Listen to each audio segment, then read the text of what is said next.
real videos, documents, photos that really, I'm not kidding, can disturb the sensitivity of the viewers. So I warn you since the beginning.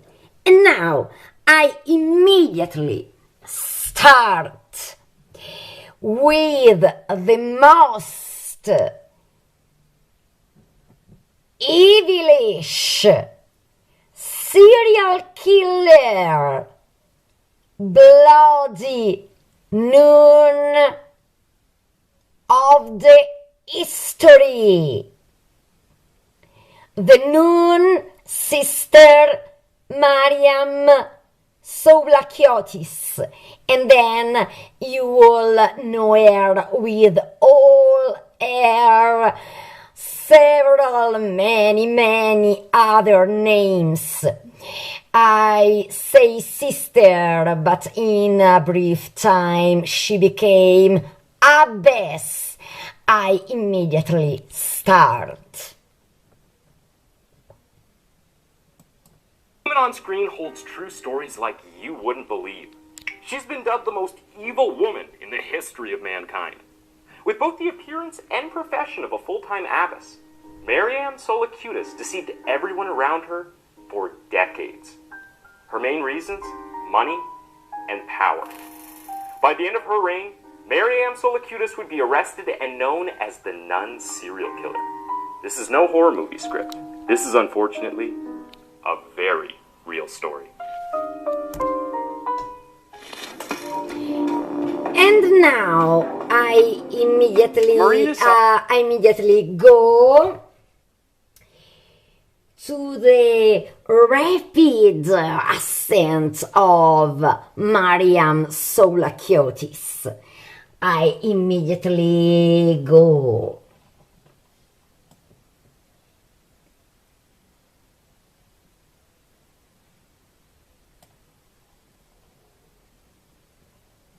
To become a formidable personality. Since Marina didn't have many prospects for earning, she chose the one path that could help her make her dreams come true. She decided to become a nun and join the old Calandrous church. Matthew Carpathakis was the head monk of the Calandrous church when Marina was 23 years old. The meeting took place when Matthew was having trouble accepting the tenets of the old Calandrous church. He was completely alienated from the teachings of the old church and decided to start a new convent.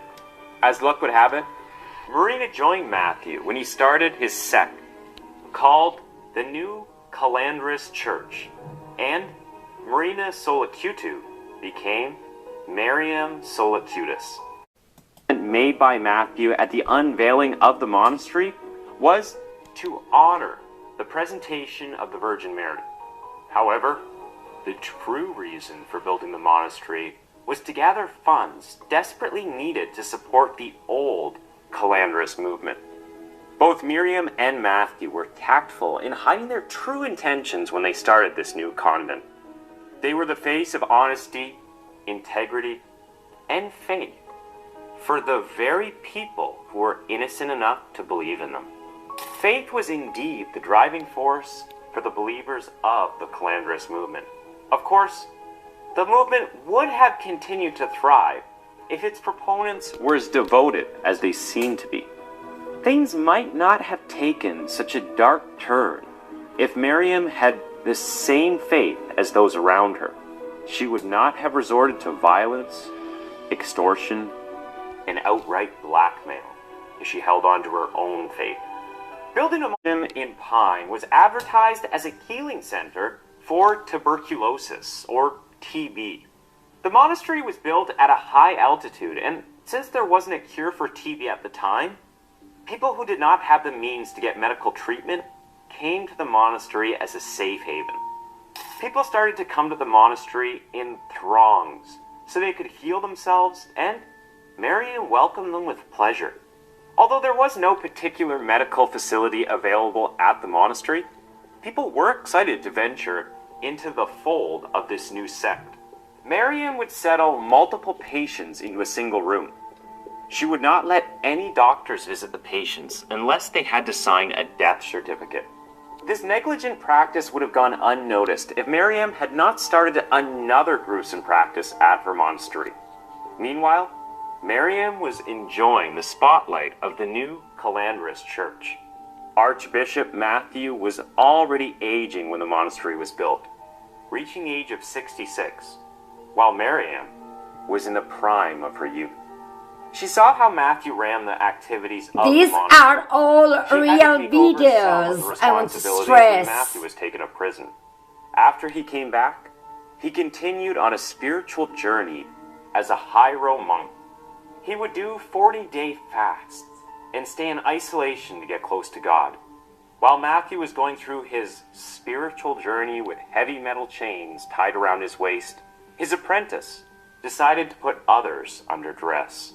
Little did Matthew know that the sweet-looking Mariam would turn out to be a tyrant in his own monastery. When Matthew was on his deathbed, Archbishop Chrysostomos of Florina came to visit him. The Archbishop wanted to...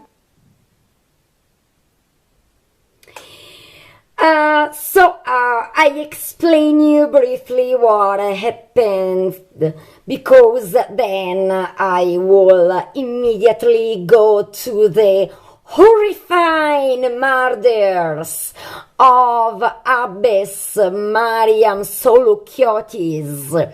She killed in a horrifying, merciless, and the most cruel way 177 people. Among these people, 50 children. And now I immediately start with what she begins to do, something horrifying. I immediately go on. It may seem like the most humane thing a person can do, but what if that donation is based on fear? That is exactly what Mariam did. Her crimes went far beyond the suspicions of illegal imports that she was first convicted of. She had destroyed a number of lives by trying to treat patients suffering from TB. With many people suffering from isolation and pain, Mariam was involved in hundreds of negligent homicides. She collected millions of dollars worth of property in the names of girls' dowries. She could first trap a wealthy family by promising them salvation. If they did not agree, she would tie them up in her basement and torture them until they succumbed to her wishes. She would lock people up until they died of starvation. Nobody knows exactly how many people were doomed to the fate obtained by the abbess of the monastery. I warn you. Now there are the real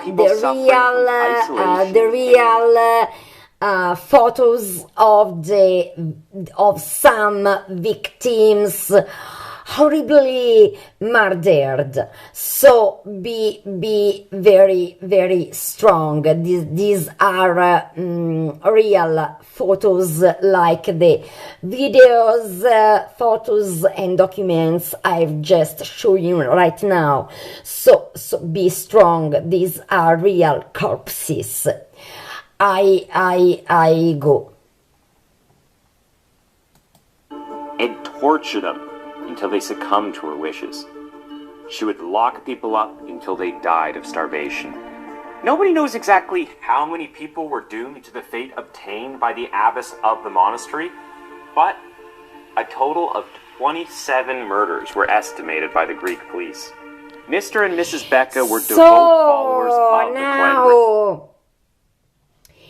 I made you see the photos of the clearly the photos of the victims of this monster, the abbess Mariam. She was a monster. I just can't believe that police then when it received many reports, many letters, there is a real creepy, cruel abbess at that monastery who is killing many people, making them believe that they can heal from TB, and then she closes many people in some cells, making him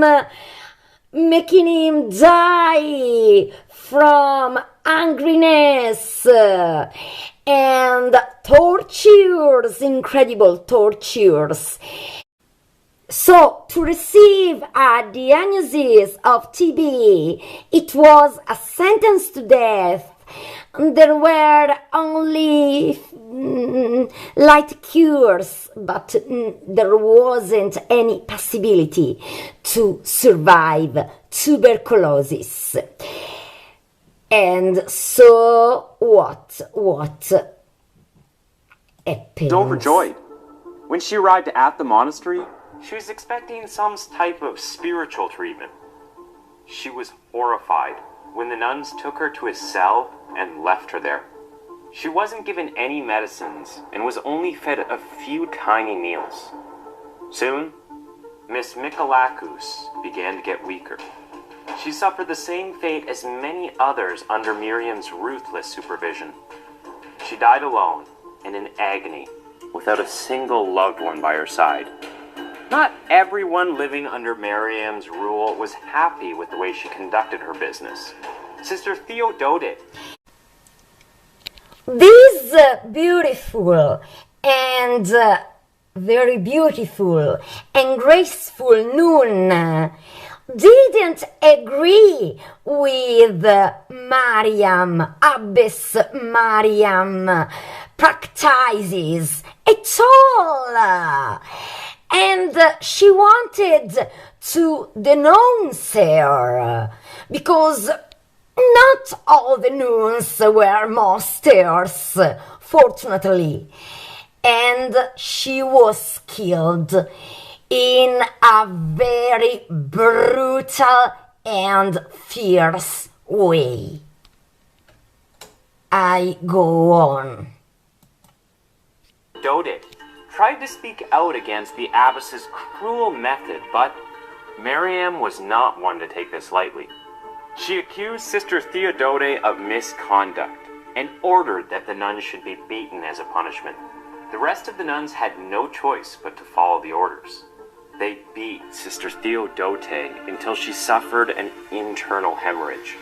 She died on the spot because of the intense beating and had paid her penance for disagreeing with the abbess. Anyone who tried to stand against Mother Rasputin would face her wrath. Sister Maria also spoke out against Marianne and was punished with a ruthless... Look at... So, you've just heard the horrifying murder of Sister Theodore.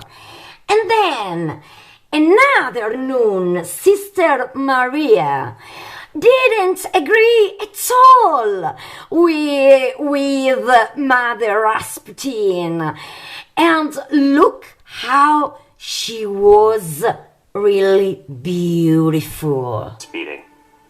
When she arrived at the hospital, she was injured beyond recognition. She had internal bleeding, with her vital organs damaged. The doctors tried to save her life, but no form of medical treatment can compensate for the brutality meted out by Mariam Solacutis. Sister Maria took her last breath and was finally released from the clutches of the Calandrous Church.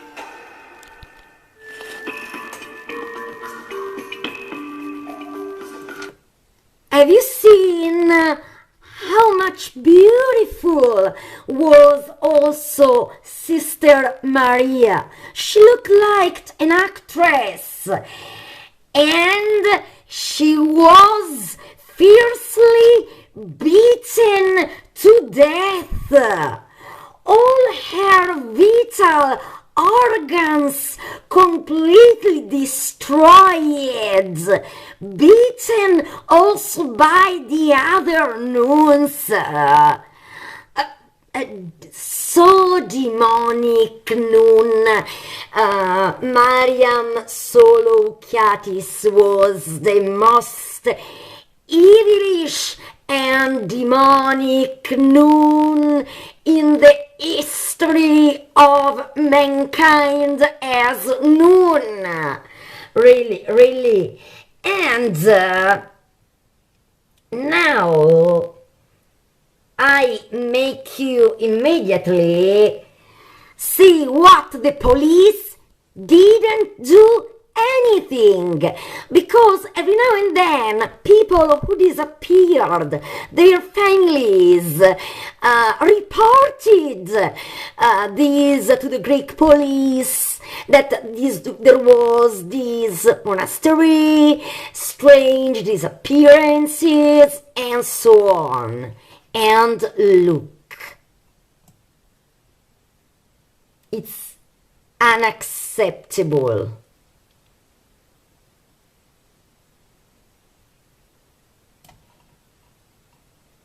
No one believed that she could be capable of such villainy. Had she been an ordinary woman, things would have been completely different. As luck would have it, Mariam continued to send monks all across Greece to find wealthy spinsters, widows, and families. She would lure these innocent believers into donating to the monastery and steal the donations. One day the police received an anonymous tip. The source informed the police that an elderly woman had donated all of her property to the monastery. The woman's daughter was certain that her mother would not have pledged the money without being forced. This accusation was not enough to put Mariam under arrest. Come si fa a guadagnare online? Molte persone non lo sanno, ma So it's incredible. That was another real photo of that time, of the Greek police. How could Sunni abbess do such horrible things? It's really incredible. Sources of wealth. They discovered that the abbess was involved in the illegal import of olive oil and other spices. However, the charge of illegal imports was not enough to arrest a high-profile figure like Mariam. After some time, a woman named Eugenia Margetta came forward stating that she was held in isolation. Fortunately, this master abbess did a mistake, because she cheated and kidnapped a girl from the United States, and so fortunately the United States FBI, look what will happen. By the monastery's abbess. She further alleged that she had been tortured to surrender her property, worth $118 million, which was equivalent to $80,000 US at the time. In 1949, Christos Spirides went to the Greek police searching for his daughter, Samila Spirides, who went missing that year. The FBI traced Samila back to the monastery. The father of the 18-year-old girl said that he had been convinced by a nun named Mariam to give away property worth $10,000 US. He told the police that the nun had visited the United States to collect the property donated to the monastery. The Associated Press later revealed that Christo was reunited with his daughter. The police continued to investigate the allegations made against Mariam Solokiatis. They found out that the monastery practiced asceticism and did not allow any doctors to treat patients suffering from TB. Almost 150 people died due to the absence of medical treatment while they were staying at the monastery. As the investigation continued, the police discovered various victims who talked about the abbess who used to beat them for small misdemeanors. She was in the habit of locking up her victims in solitary confinement. Those who survived revealed how Miriam used to stare at them until they would crumble and transfer their properties in her name.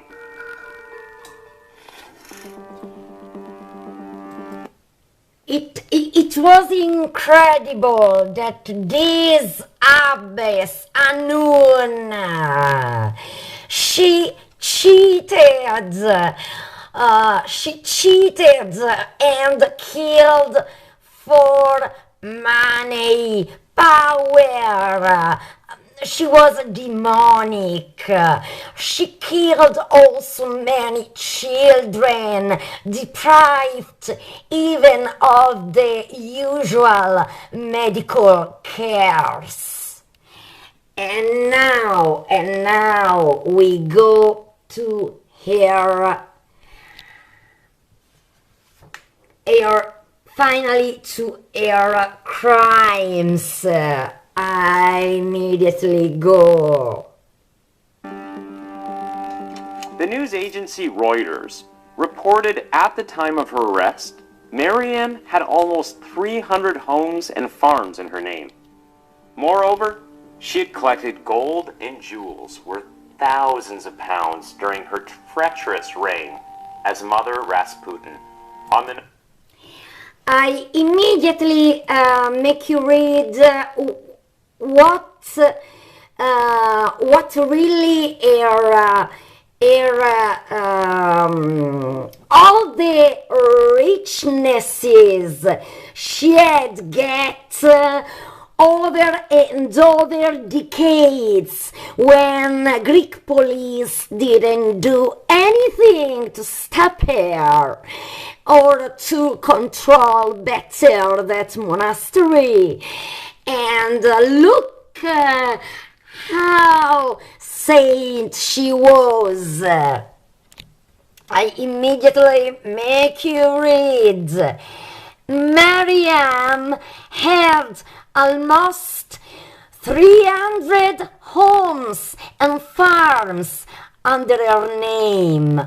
Moreover, she had collected gold and jewels worth thousands of pounds during her treacherous reign as Mother Rasputin. She was absolutely devilish. On the night of the 4th of December, 1950, when Miriam Solacutis was sound asleep in her magnificent chambers, the police entered the monastery. A total of 85 police officers searched the grounds of the monastery. They had anticipated the murders committed by Miriam and brought a deputy prosecutor, a judge, and a coroner with them. The operation lasted throughout the night. They rescued 36 children. The police had to physically grab the children from the hands of the nuns. According to the police, fortunately, several half-naked, malnourished, and sick elderly women tied up in basements. The case of Miriam Solacutis was extremely sensitive. The prosecutors were not sure whether they would be able to convict her on the charges of fraud and embezzlement. They began her trial under the charge of importing illegal olive oil and tires. However, Papi, già che sei lì mi prendi gli assorbenti? Ma ce ne sono 1000. A noi ne basta. So now we are at the trial and you will get very, very, very angry about the verdict. I immediately go on.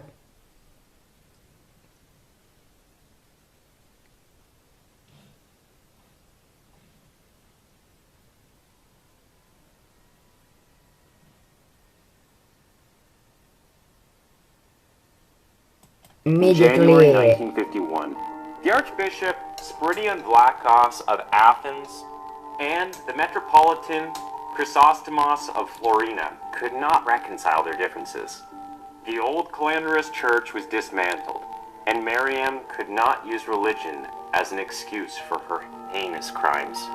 The public prosecutor was free to indict the ruthless nun, and he did not spare a single detail of her life of crime. He indicted Solacutis with all the crimes she had committed in the last 10 years, including homicide, fraud, forgery of wills, blackmail, and torture.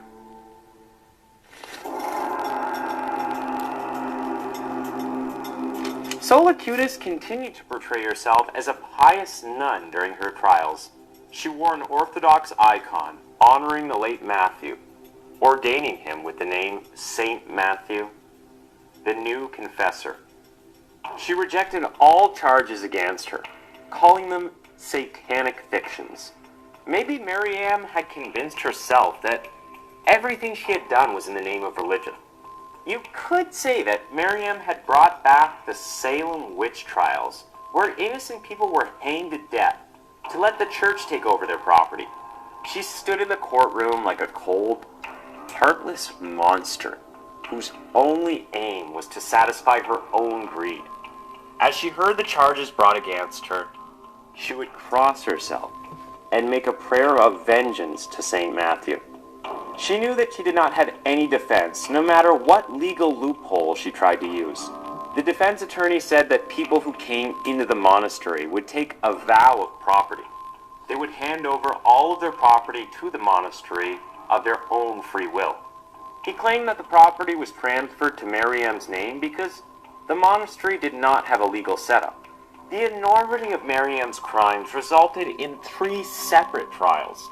The first trial was conducted in the years 1951 and 1952.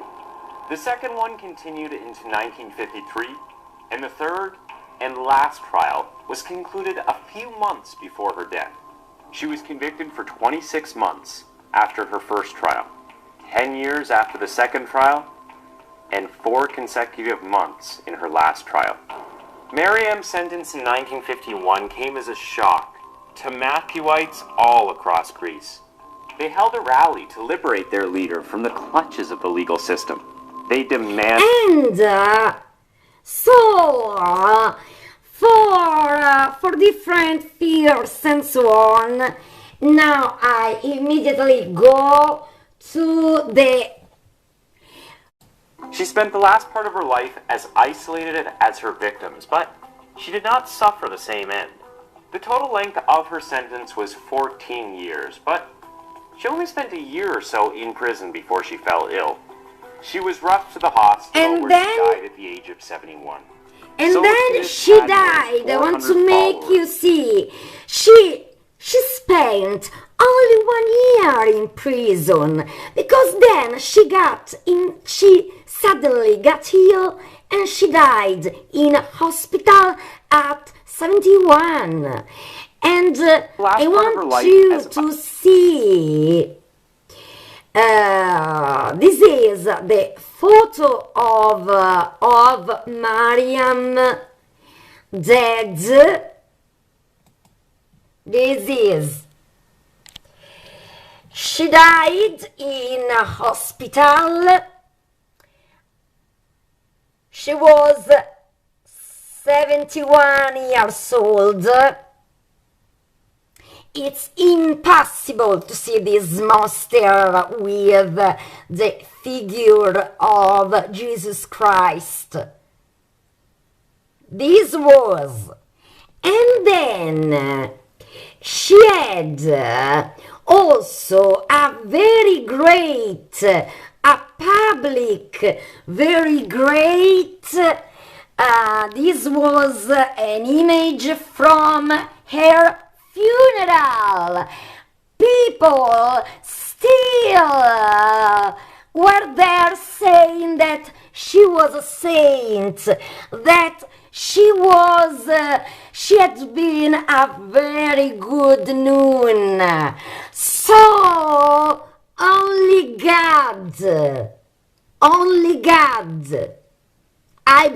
personally I believe in God, and only God can punish her, because on this earth she didn't suffer at all. And finally, here we are at the moment that most of all we're waiting for. You will know everything about the Nun, the Nun curiosities about the movie, and above all, the real Nun and the demon Valak. Before starting, I want to warn you, because really, these images and videos could really disturb the sensitivity of the viewers. So I immediately start. And I want to tell you that I suggest you to follow the vlogger I just made you seen before and his channel, because he is a very, very smart guy. And now I start. You will know everything. The worst is now to come, step by step. I go. Team. Billed as the darkest chapter in the Conjuring universe, the film is the 5th installment in the fast-growing horror franchise, and it centers around a demonic character featured briefly in The Conjuring 2 and Annabelle Creation. I have survived many terrifying encounters, but nothing could have prepared me for this. From the character's origins and real-life demon lore to spooky behind-the-scenes stories from the cast and crew, this is the untold truth of The Nun. From music to mayhem. British director Corin Hardy didn't have tons of experience when director and producer James Wan asked him to join the Conjuring universe team. The monastery you see in the movie The Nun is actually...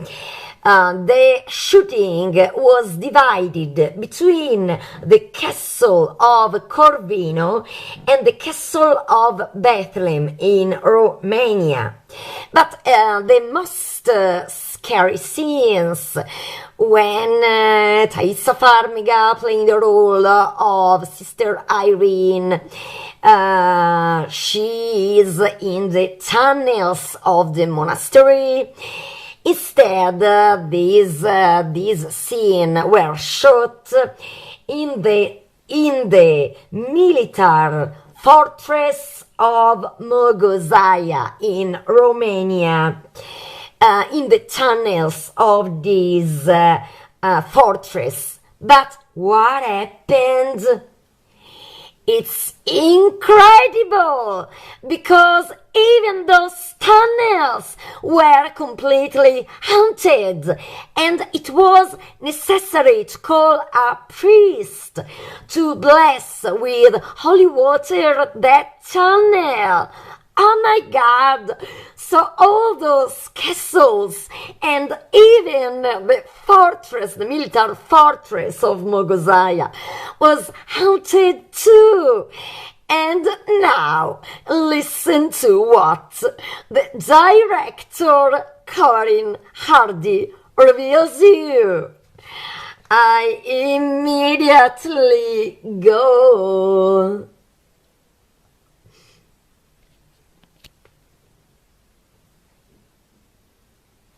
Okay, I go.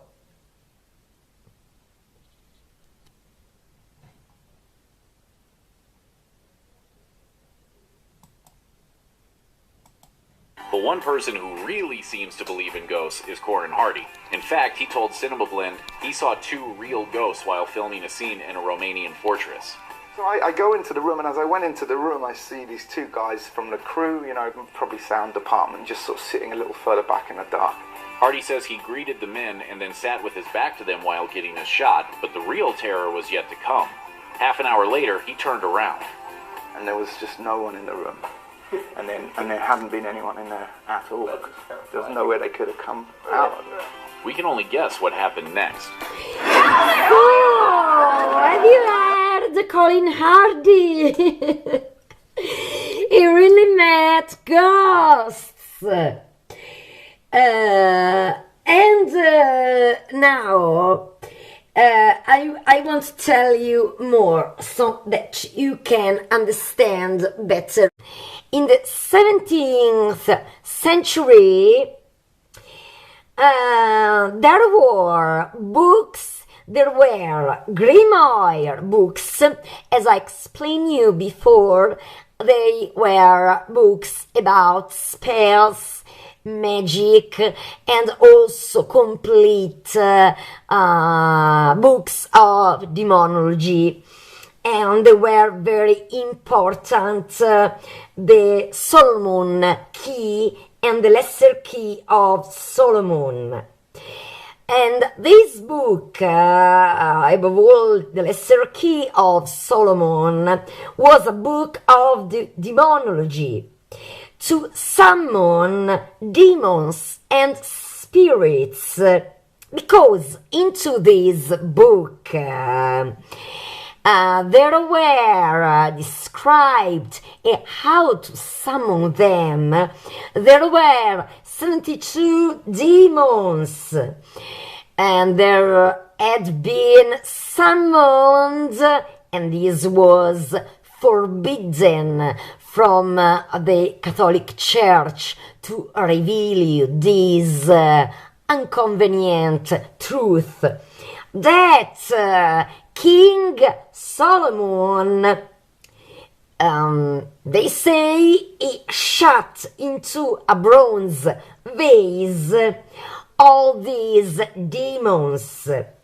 Instead, I want to remind you that King Solomon lived 2 centuries before Christ.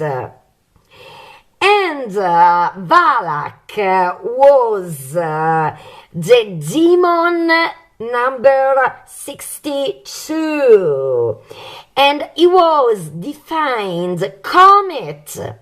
This is the reason why when you watch a comet, that is a rare event, comets are very, very beautiful. But it is said that they bring misfortunes and disgraces. This is because comet is Valak. Okay, then you will read these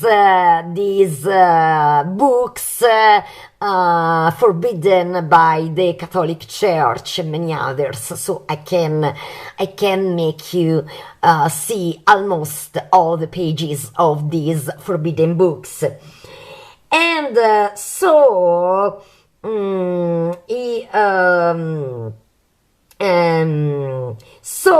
the Catholic Church decided that the Solomon key and the lesser key of Solomon had been considered heretic, and from 1559 they had been inserted in the list of the forbidden books. These books were very spread in Europe, above all in the north of Europe, and there are still some rare copies, and it is said that still some Catholic priests are hiding these secret copies. But I don't get that all these forbidden books have been burnt and destroyed. Otherwise, I couldn't show you right now the pages of these forbidden books. And I want to tell you, this is an opinion by myself, but I'm sure that I know it, that Vatican has all the forbidden books of the world, and so I go, and so I immediately go to reveal you everything about Valak, the truth silenced for 4 centuries, and centuries ago. Haunting. Demonic entity. Who was 23, his wife and their year-old son. Live in this 150-year-old home in Western Connecticut. It's about an hour's drive from his studio in Manhattan. It used to be a bar. The first origin of Valak was not a nun, but came from mythology. A demon child with angel's wings, riding on a two-headed dragon. His job is to give honest answers about hidden treasures and where to find snakes. He can reveal these things to the exorcist without requiring any use of force or strength. The demon angel leads an army of 38 demons, or the 38 legions of spirits. However, this demon child Valak came from the book of the Lesser Key of Solomon, is a grimoire, or a book of magic, in the 17th century. It contains various texts and spells related to demonology, the summoning of spirits and other occult practices. The book is divided into 5 parts, with the most well-known section being I really stop because I want to make you see and control 72. I want to make you see the symbols of these real demons, not only Valak, because I want to show you these symbols, because every symbol represents, is connected, every symbol is the name of a specific demon, and every demon has his powers, his wisdom, and so you can recognize them. But I want to show you all these symbols, not because I want you to summon these demons. Remember, it's very dangerous to summon demons, because in the beginning they can bring you luck. For example, Valak and King Solomon was so wise, and the Catholic Church silenced this scandal, because King Solomon, to have that wisdom, he summoned demons to discover where there were hidden treasures and to discover hidden snakes and so on, because Valak is a very, very wise demon. But I want you to show these symbols to protect yourself, because you can, for example, tattoo one of these. If I watch at this symbol, I see very lovely symbols. They are so interesting, esoteric, and also fascinating. But these symbols will bring you straight to hell if you summon a demon, because the purpose of demons is to bring all the souls, all the possible souls to hell, to burn for eternity in hell. They operate for Satan, Lucifer. They are for, above all, Satan. And the Satan wants to destroy people, to steal their souls, to convert all the men's souls, to bring them to hell. Instead, only God is the answer to safeness and to eternal life. So I start to make you see some of these symbols, because it's very important.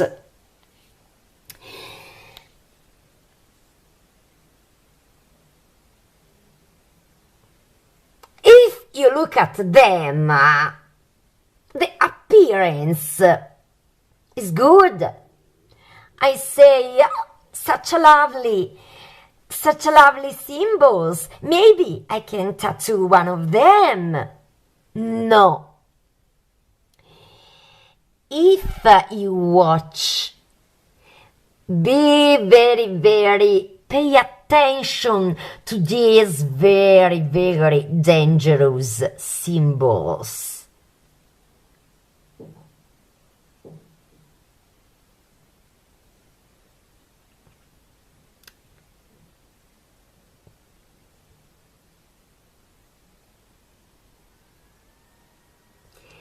These symbols seem very lovely, but look, pay attention.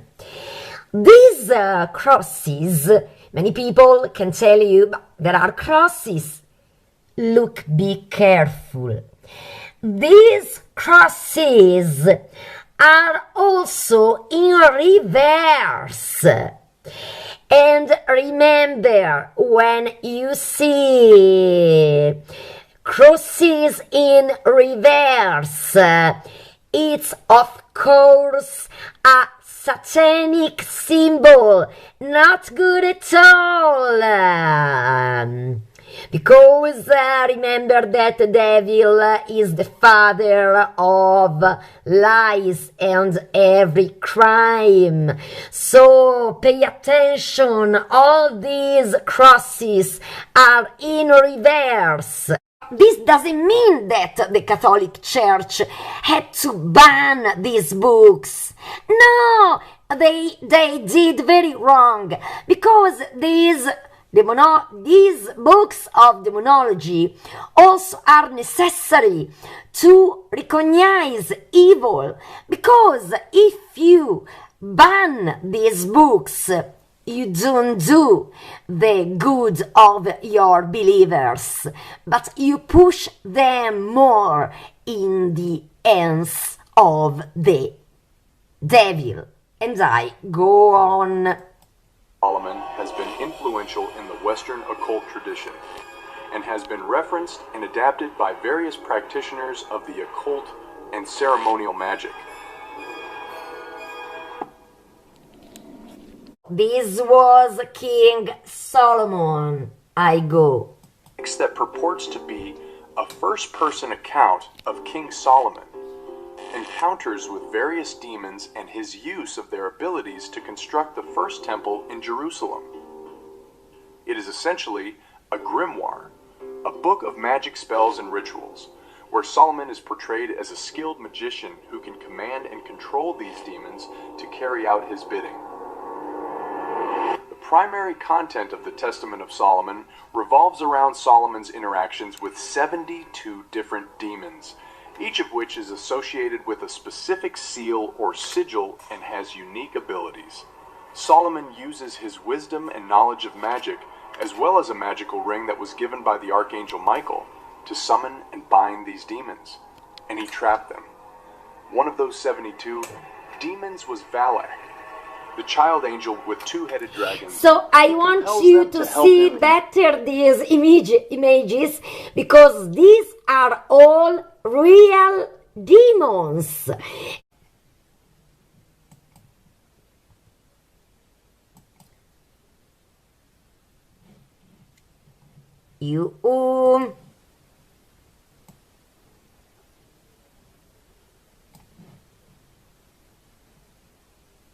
This is King Solomon. Actions with 72 different demons, each of which is a... So you have seen this. This is another demon. You see? Okay, and I go on. Associated with a specific seal or sigil and has unique abilities. Solomon uses his wisdom and knowledge of magic, as well as a magical ring that was given by the Archangel Michael, to summon and bind. I also want to make you see two demons who are very who are very, very important then to arrive to.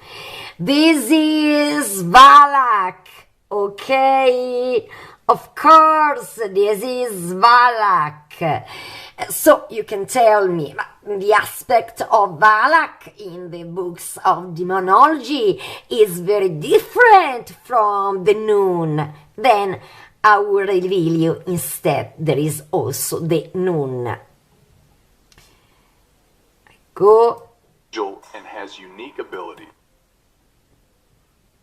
This is another demon. Solomon uses his wisdom and another one. This is very famous demon. Knowledge of magic, as well as a magical ring that was. Also, this.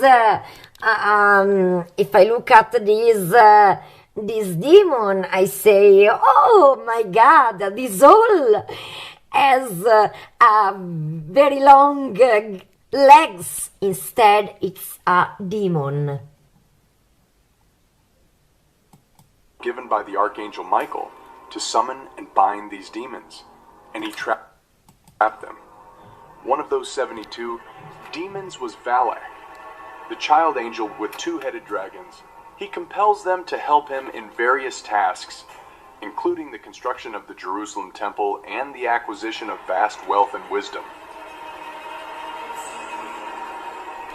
So, I immediately make you read what there is written. There is written, while the text presents itself a historical and supernatural account, it is generally regarded as a work of fiction or occult literature within the realm of Western esotericism. It explores themes of magic, demonology, and the power of Solomon's wisdom in dealing with supernatural entities. Of course, this is the, I can tell you, the explanation of the above all, the church about saying, we don't want you to know all these particulars, and these books of demonology are forbidden because they are only imaginary books. If they were imaginary books, couldn't be considered heretic and above all banned, not also in Vatican, but also in almost all the Europe. If at the time of the Inquisition they find you with a book like that, they condemn you to death, to burn. So there is reality in these books, and in the early 1970s, Ed and Lorraine Warren, renowned paranormal investigators, went on trip to the haunted Borley Church in southern England. Lorraine Warren ventured alone into the churchyard. She encountered spectral nun who had met a gruesome fate centuries ago. She had been buried alive within the unforgiving brick walls of the convent. Her punishment for committing the forbidden sin, for having an affair with a monk. Her tragic tale echoed through time, casting an eerie shadow over the Borley Church. After her fateful encounter with the spectral nun at the Borley Church, Lorraine Warren returned home. The haunting image of the tormented nun continued to haunt not just the churchyard, but also her very existence. Lorraine described the entity as a swirling tornado vortex with this hooded figure in there. Thanks for looking back. I just want to tell you, in fact, that the painting, the image you see, is not the original painting. The original painting Lorraine Warren paint during the working and shooting of The Conjuring 2 was the one image you see in the first part of this documentary dedicated to the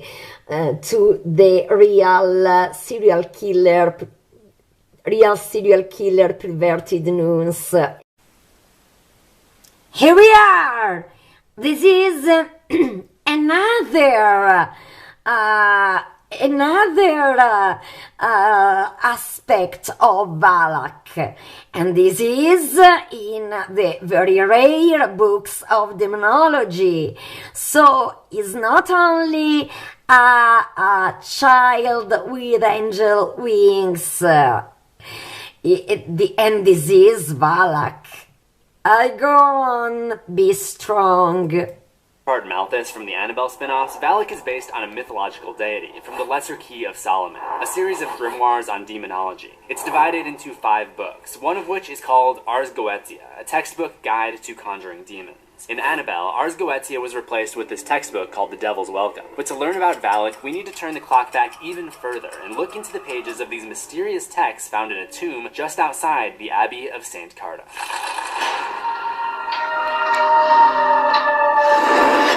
When the ancient books are discovered, we can see the outer cover of 3 of them. 2 of them have piercing yellow serpentine eyes, much like the eyes of Valak and anyone else the demon takes control of. This suggests that these books, unlike The Devil's Welcome, may specifically be about Valak. The snake eating its own tail symbol is commonly associated with Valak in the movie, but I'll come back to that shortly. In Ars Goetia, there are 72 demons said to have been commanded by the Israeli king Solomon. They range from kings, dukes, princes, marquises, knights, presidents, and earls. Valak is considered a president of hell. In the mythology, Valak looks a lot different than it does in the Conjuring movies, but there are some references to the mythological version that you may not have noticed in the movies. On one page of the book, there is a boy-like form with a snake coming out of its mouth. This is likely a reference to how Valak is depicted in the Lesser Key of Solomon, as an angelically winged boy riding on a 2-headed dragon. In the movies, Valak is a shapeshifter, whose form seems to change based on what makes its victims most uncomfortable. There's also this image. Valak is commonly associated with a snake. Serpent symbols can be found throughout the monastery, and there are multiple occasions where the demon is introduced as Valak, the defiler, the profane, the marquis of snakes. The bird is probably there to represent Malthus, an earl of hell in mythology, who you may know as the demon who's connected to the Annabelle doll. I did an entire video on the history of Malthus if you're interested.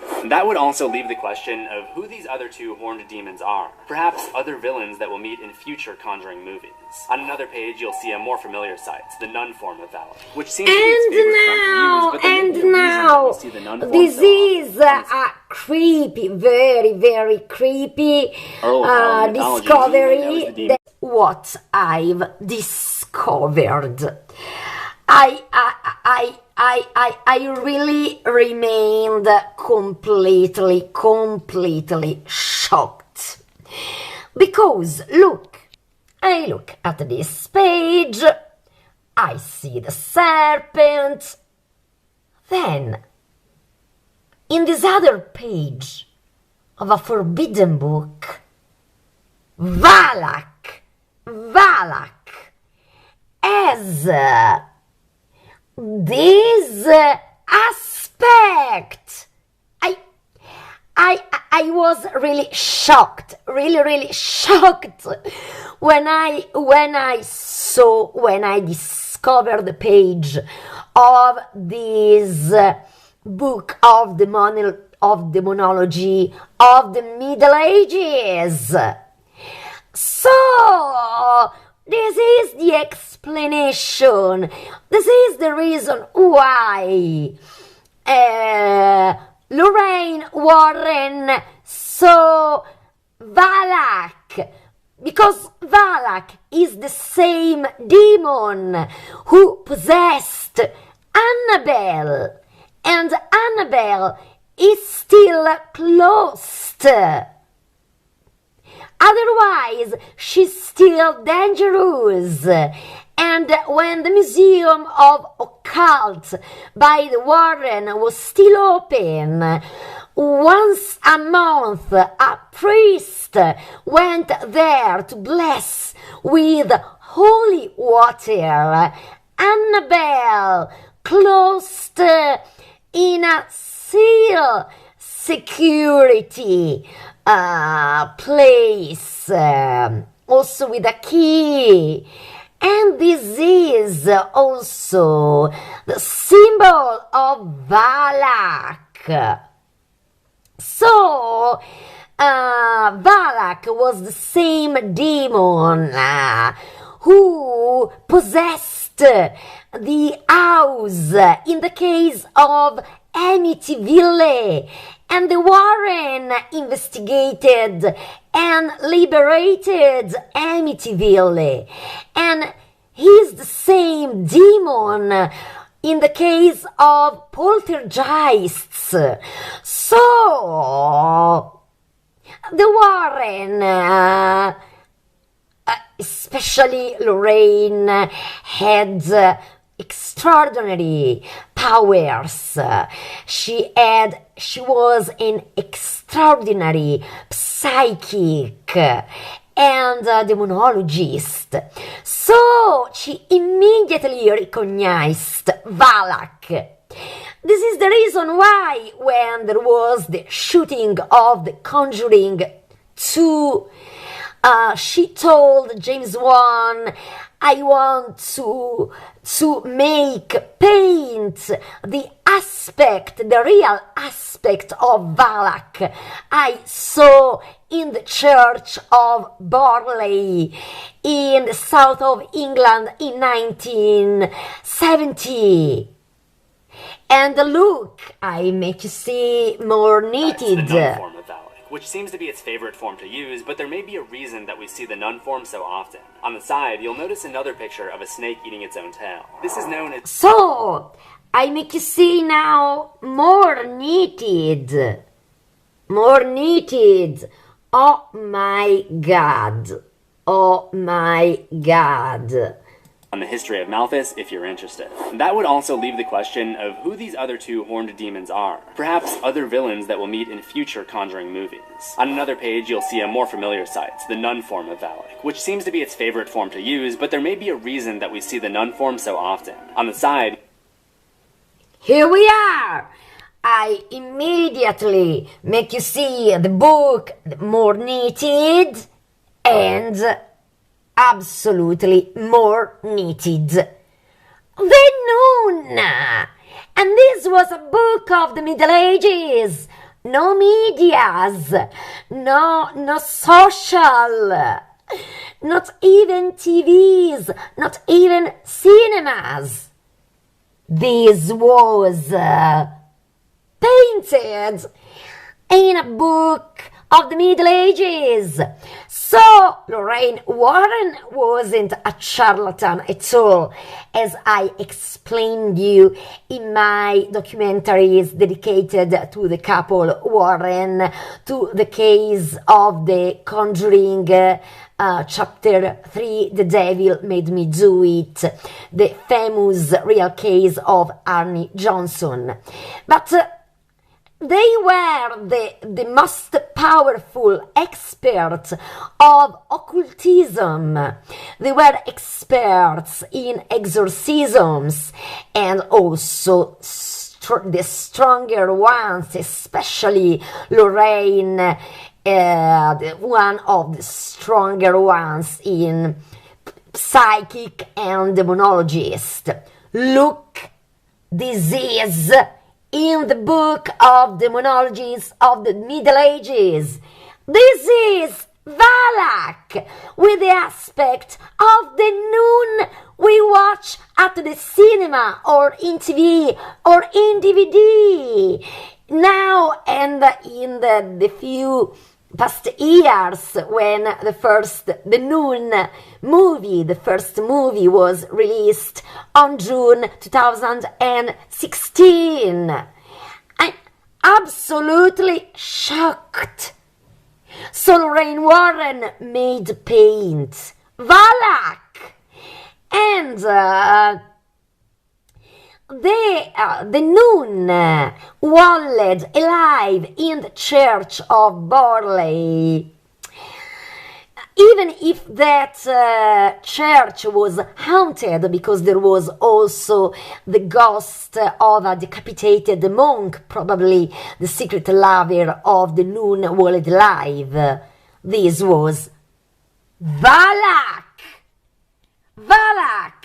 So Valak is a demon, and demons can change their aspects.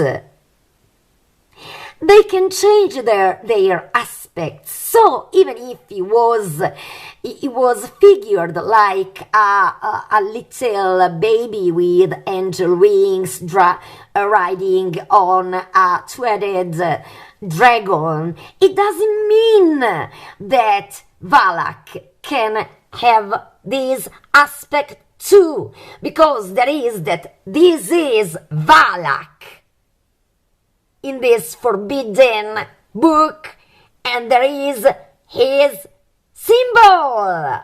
So Valak demons really exist. This is absolutely the proof, no Photoshop. This is the proof. So what Lorraine saw, it was always Valak, also in the Church of Borley in England. It was Valak in the case of the possession of the doll Annabelle. It was Valak in the case of Amityville. It was Valak in the case of poltergeists. And it was also Valak about the nun and the saga The Conjuring. And now I go on, because when I discovered this image, I stayed shocked for about one hour, because I couldn't believe in my eyes. I saw Valak. Oh my God, this is the proof. I go on. And you'll notice another picture. The ground formed every beast of the field, every bird of the sky, whatever the man called the living creature, that was its name. So we remained here. Text of Genesis 2:19. So I looked up the meaning of that passage and found the following. The act of naming something is meaningful in the book of Genesis. This often implies rule and responsibility over that thing. This may explain why Lorraine is eventually able to So defeat I her, want but to we'll get there read when we you get there. Now you may be that this part we were passage is part of the remained. biblical Excuse me. We were remained about the page of one of the forbidden books by the Catholic Church, and very rare to find that. Do you remember this in the Nun? Okay.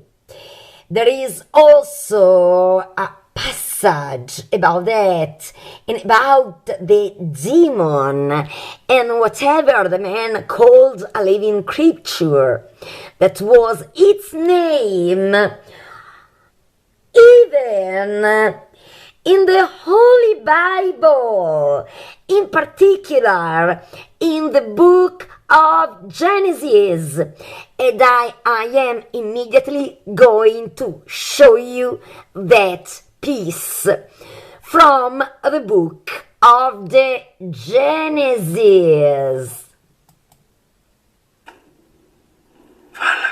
This passage is part of the biblical text of Genesis 2:19. So I looked up the meaning of that passage and found the following. The act of naming something is meaningful in the book of...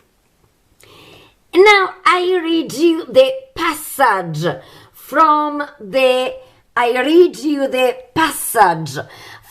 the Holy Bible, from the book of the Genesis. I go. More than that, the act of naming something is meaningful in the book of Genesis. This act often implies rule over and responsibility for that thing. God has already instructed man to subdue the earth and rule over all the creatures. Genesis 1:28. Having the man name the animals is another way of giving him responsibility to rule, subdue, and care for the animals. And now I immediately go to make you see something really important. And this passage of the Bible is very, very important because is eventually able to defeat Valak, but we'll get there when we get there. Now you may be thinking that this Valak guy sounds like kind of a bad dude you going have around just possessing watched people and crap. I mean, who would actually... scene by the Conjuring 2 with wonderful Vera Farmiga. And now it's important that you... Let's come back to the monastery abbey of Saint Carta in Romania, which is the connection between the Nun and the demon Valak. And above all, who summoned Valak? Here the answer. I immediately go.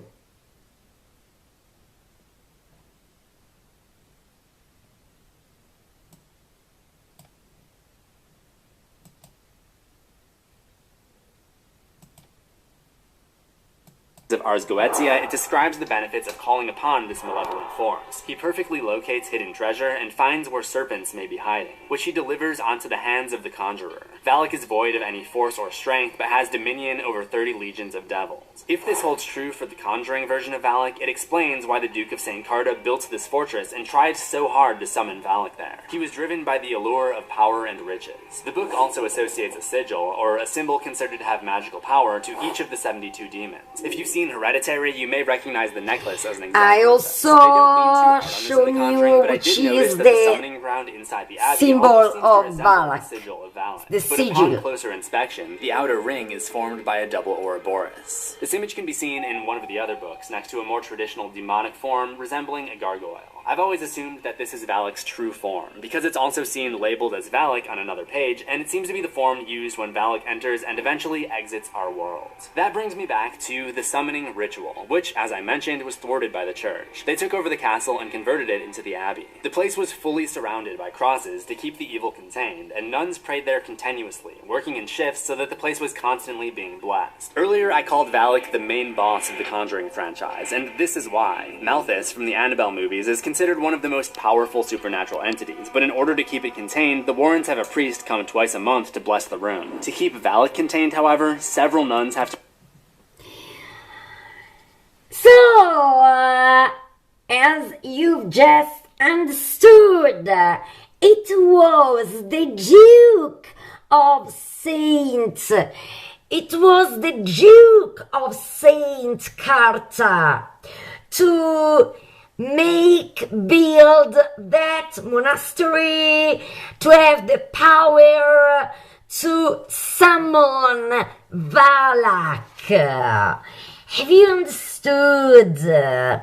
And so, in the cathedral of Abby in Romania. I've just shown you the sigil of Valak and the Nun in that book of the Middle Ages. You can see also the aspect of Valak as an evilish, demonic Nun. And now, watch at this. Possess a person by basically puking this black stuff into their mouth. I mean, I don't really know how else to describe it, but with Valak, we see a snake slither out of its mouth and into Frenchie's. There's also an image of this in one of the Duke's books. The reason I bring this up is that it connects back to the idea that I mentioned earlier, that the Ouroboros is always associated with Valak as a sign of the cycle of demonic possessions as the demon goes from person to person. All evidence points to these demons being able to essentially split themselves to be able to do multiple things at once. So while Valak was incubating inside of Frenchie's body, the nun form could continue to terrorize Irene and Burke by rising out of the water that now covered the gateway and attempting to drown Irene. Burke tried to send the demonic entity back to hell, but was overcome by... Have you understood? And you have just seen the final scene of the Nun, and also the most famous and the scariest scene. And now, the last piece of the puzzle with very rare curiosities and something you don't expect. But if you have remained with me so much time, don't worry, this is the last step. I go.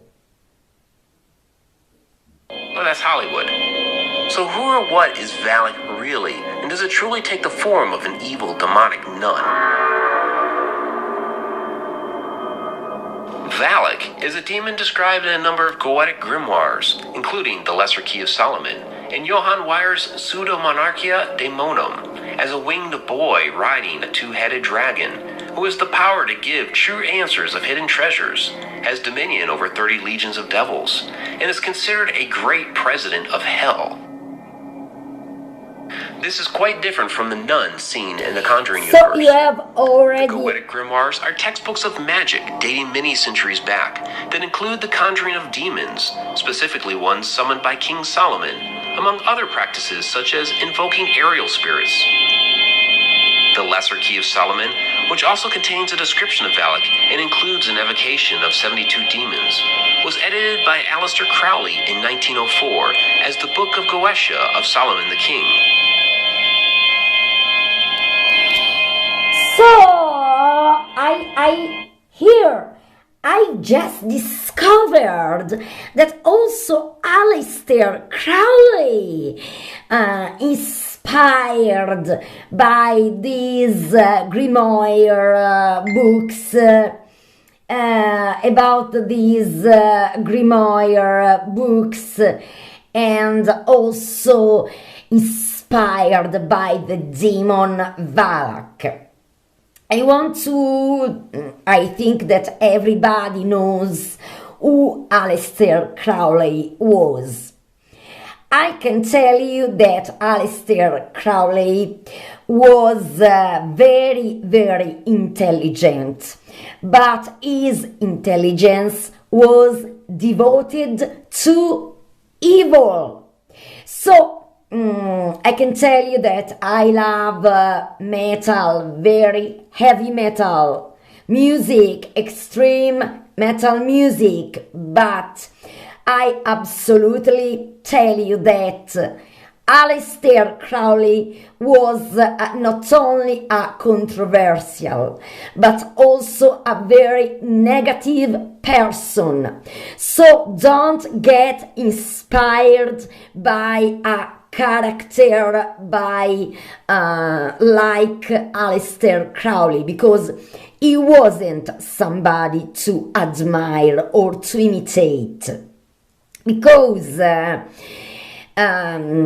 he called himself the beast 666, but it's not that the problem. When I discovered that in his rites he sacrificed, he killed so many domestic animals, no excuses. He was a very evilish, bad figure. So when he stated, I'm not a real Satanist, so you were only a person who loved to torture and sacrifice animals? I don't get it. He was a Satanist. And now, look at this. Always Aleister Crowley.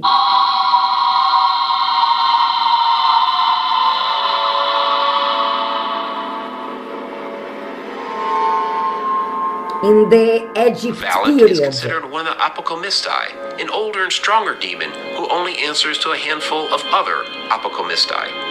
He is frequently summoned by humans, and given his appearance of innocence, is known to lure victims to terrible ends.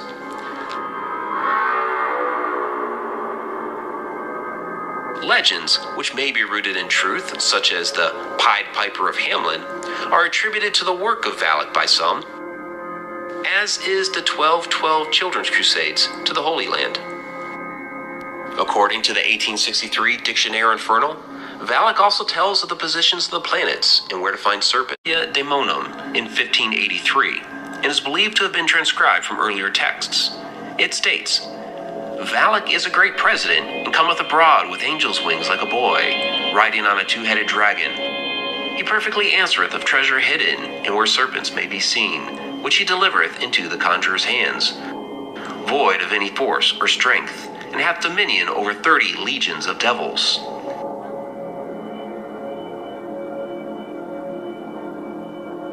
Over the centuries, of course, Valak's name has taken on a number of different spellings, depending on which grimoire you're reading. And he also has his own seal. When it comes to the Conjuring universe, Valak was chosen to be a premonition of the infiltration. So, you have just seen the sigil of Valak, and also all the names in which he was also evocated.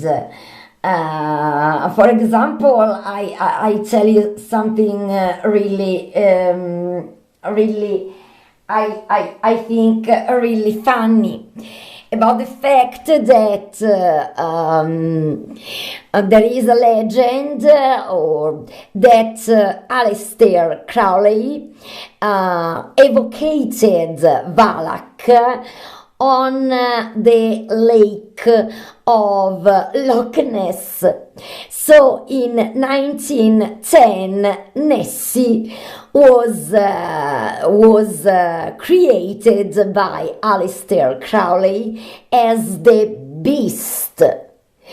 Of course, this is of course a stupid hypothesis. Don't worry. And now the final. Okay, I go. Process. In an offhand conversation director and producer James Wan had with Lorraine Warren, she mentioned once encountering a swirling vortex with a dark figure at its center. That description inspired Wan to create the nun figure and make Valak a demon who chose to defile the holy image and attack Lorraine.